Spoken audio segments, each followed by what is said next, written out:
So this week, what we're going to cover is how do you pick stocks, or what type of stocks should you buy in terms of potential for it to go up in value.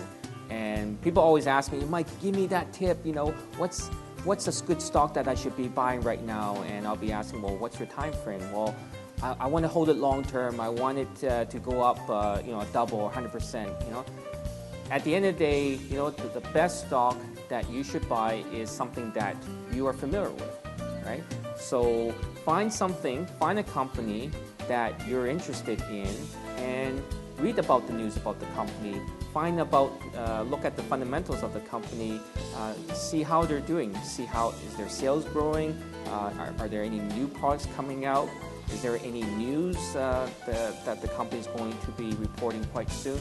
Get a better understanding. You know, what is it that the company is doing, and what are the prospects for it to go up? So once you understand that, what I would do is take a look at the chart, right? See how the stock has performed. Is the stock still going down in value, or is the stock steadily going up, or has the stock already moved much higher already, or reached an all-time high?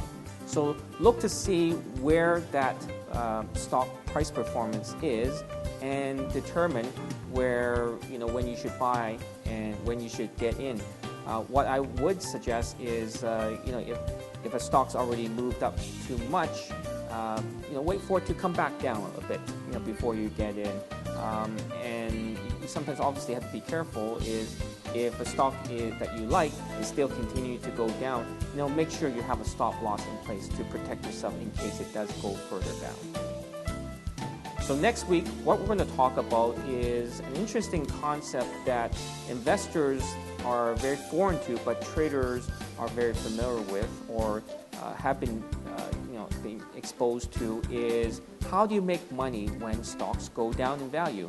And we'll talk about a concept called short selling. I'll see you guys next week.